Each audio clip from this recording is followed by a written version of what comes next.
11th century form, which is a sestina. And what I did is, for my students, I teach a lot on MAs, and for my students I wanted to build a structure for sestinas that allowed them to navigate the form. And basically the idea is you put in words which repeat at the end of the line rather than having rhymes, so you hear what that line is at the very end of the poem.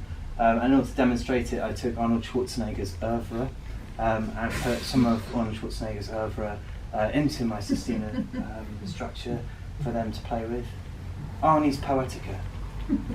I am all naked in the mud because I want to live. You and me, we are the same underneath. Come this way, the predator is becoming naked too. If you sniff around, Dylan said to me, you son of a bitch! Nobody will come with you. If you go to the CIA, you'll do what they want.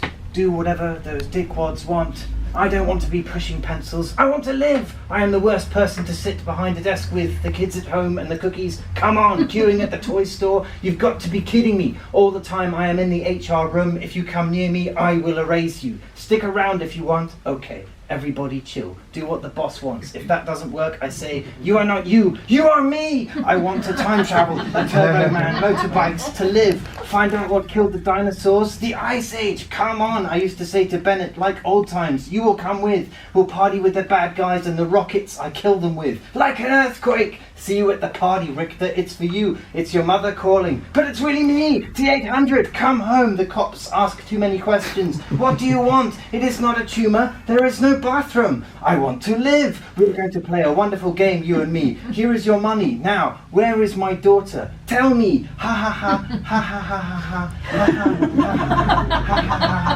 ha ha ha. You are funny to be with. I will kill you last. Unless you like the old times to live. Hagen, whenever I dream, my dreams are all with you. This is your best mind fuck yet. Remember that I wanted to kill you last? Remind me to do that. Bring the toy back to the carpet. If it bleeds, we can kill it. Come on. Predator in the last seconds, always laughing at me. Get your ass to Mars. Isn't that what you want? What's up, alien with the shitty Fitbit? Nobody to go with? All right, I'm in the mud already. What if you stop pushing all the buttons? Then I rescue you and we live. Come with me if you want to live. And this poem is called But I Am Not an Eel, and This Is Our Marriage. I wanted to write about a love poem for my loving wife. We've been together now 2.5 years. But yeah, I want to write a love poem from Asperger's syndrome, which I have, to write from that perspective. It generally makes people shit themselves. I apologise if that's you. But I am not an eel, and this is our marriage. And the long dorsal fin of your angular fringe unfortunately flops, as I try to take you seriously, as the half moon crests the knot of your face. Brief, flips away when I replace my wine glass, and until recently where eels come from has been a mystery. And even Aristotle thought earthworms were eels not yet grown. And all through this week, the tail of your tie swimming from your fist, too fast for predators ever earlier, you have propelled yourself out of the door, using your right foot, like the eel will use its anal fin for additional speed, seeking the most efficient route to work, though like the Sargasso Sea, your office is not within a convenient distance for spawning. And I printed your chain of emails and smoothed them flat enough for you to catch and swallow the way the Marie eel will surround and flatten its prey to assist with digestion. But the Marie eel does not have sex with Alex from IT when completely smashed, but it surfaces willingly to shallower waters, maybe to sleep, but maybe to feed, then dives 1,000 meters, quickly cooling through the all-day night of the sea, like topping up this wine fuller and colder in my glass, filling up like the whole sea is getting deeper, which of course is completely impossible, and I should probably tell you that from August to December, the true eel will migrate, but I want you to be far away from me for longer than this, and I haven't fully decided for how long yet, but probably forever, and eels face many threats worse than divorce. Parasites, for example, live inside the swim bladder and feed and feed and feed and can prevent the eel from fully maturing, can lead to secondary infections, loss of motility and death, or pollutants like nurdles, the raw materials of bungs and hairbrushes that break apart without dissolving and jam up the gills and suffocate the eel. And I do not want that for you, but when Freud was a student, he tried to sex, as in gender sex, not have sex with, 400 eels, but he failed. And out loud, I say I want to become like Freud now, because I would like to think for a while, maybe a long time, about eels having no sex. And then some other things. This is about spacesuit designs. The first person to design a spacesuit for Hamilton standards had to spend the night in the Texas motel room next to the spacesuit, actually kind of sleep in the bed with it.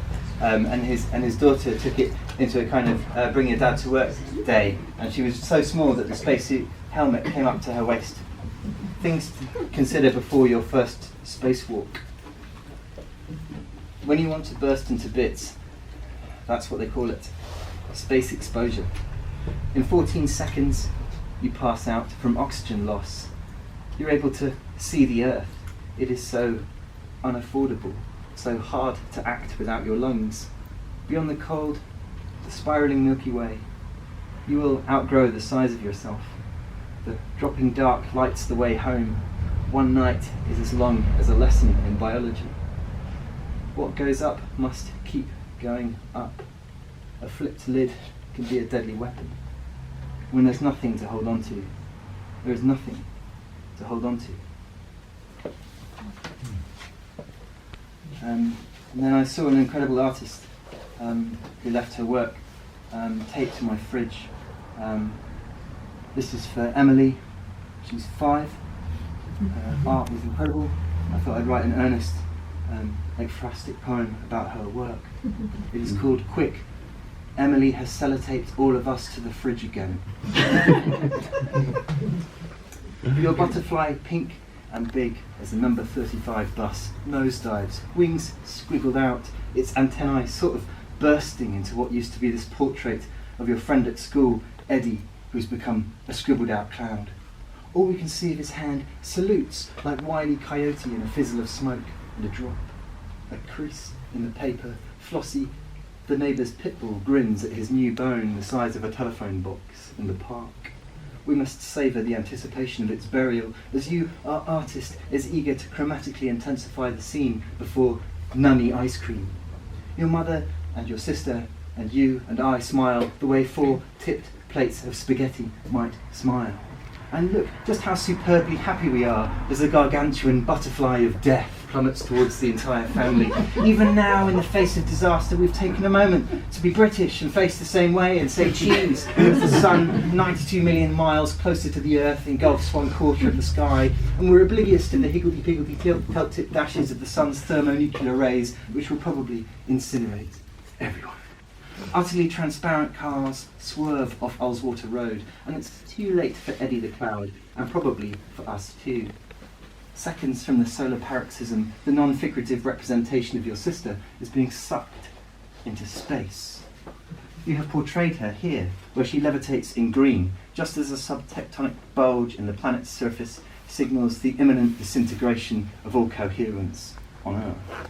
A rainbow of soggy magma already plumes out of the top of our flat, the sadness of the computer next to me. But through our heads, our names rise over each other, as if we're singing them across the growing noise of the vacuum cleaner and up to the aeroplanes, like your hand over your mouth laughter, like Daddy is so silly, like this is just the way the world is now, and not the end of it. I'm just going to finish with one more poem. This poem is written after Wordsworth. I took the Philippian n+7 rule and applied it to one of Wordsworth's famous poems. And this is n+20, and you can probably guess the poem.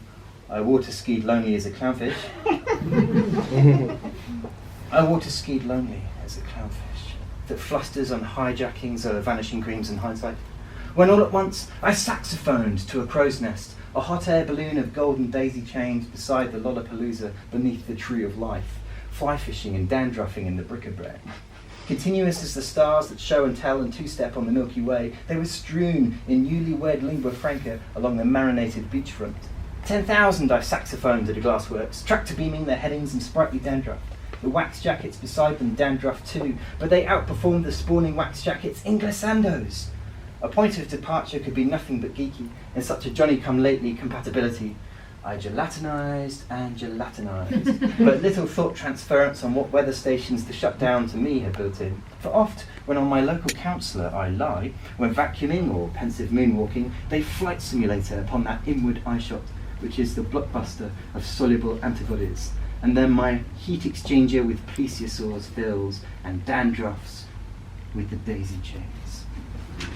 Thanks for listening.